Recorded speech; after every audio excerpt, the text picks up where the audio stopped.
Let's see. First, we'll start with this room. So I'm not an architect or anything, but if you look at the walls and you look at the columns, you can tell they're from two different time periods. And the reason they're from two different time periods is that everyone's familiar with the fact that the British burned down the White House in the War of 1812. Fewer people remember that they also burned down the Capitol. And when they burned down the Capitol in what was then 1813, because it took them several years to get there, it might have been 1814 actually, they actually came right through this door and started the initial fire in this room.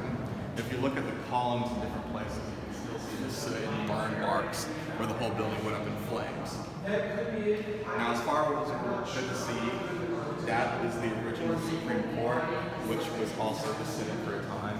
Now, as far as what was decided in there, Marbury versus Madison was in there, which gave the court the ability to review the decisions of the President of Congress. It's not actually a part of the original Constitution, but it's a really important way that our government functions. The Dred Scott decision was in that courtroom. So Dred Scott, runaway slave, sues for his freedom, ends up losing. It kind of reaffirms the idea that the slaves were property and not people, and that was the that was the kind of legal standard for the next about 100 years in the United States. And that's kind of how you track the evolution of the court, because each United States courtroom has a different landmark civil rights case. So this one is Dred Scott.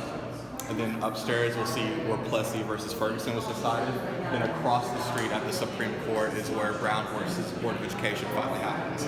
So every time they moved courts, they had a new case of that nature. So when the 13th Amendment was ratified, was it in here or was it another location? So the 13th Amendment is going to be in the old Senate. Okay. So that was the Senate they used after this. So it was kind of a one in between. The Supreme Court also used that room for a time too.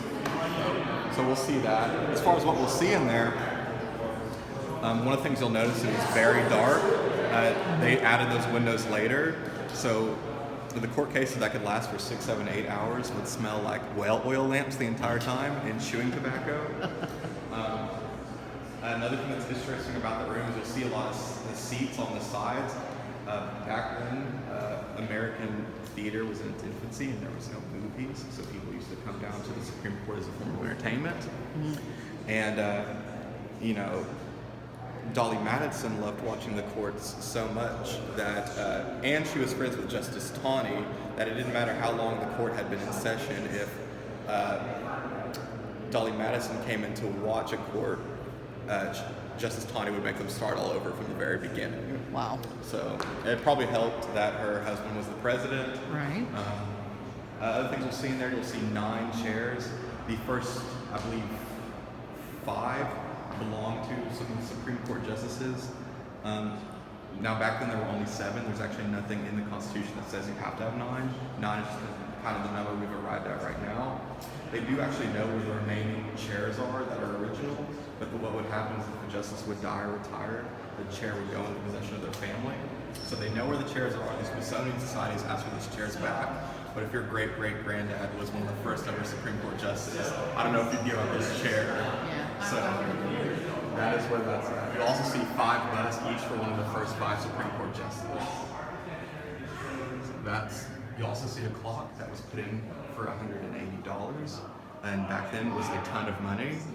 Now it's worth several million dollars because of inflation and because of the fact that it was used in the Supreme Court.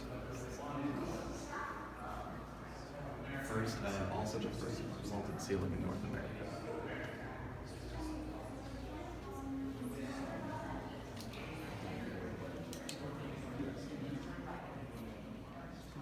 Good morning.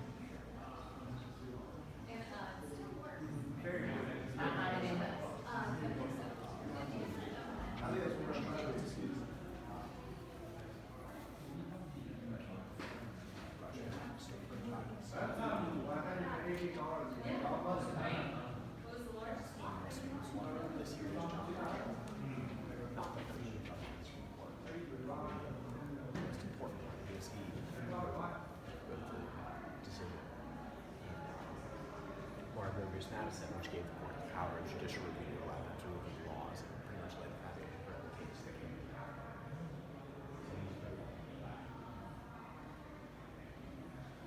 So those were not the original windows. So those are the ones that were Yeah, in. they were put in at some point. And then the 3 chairs, I think that would be original.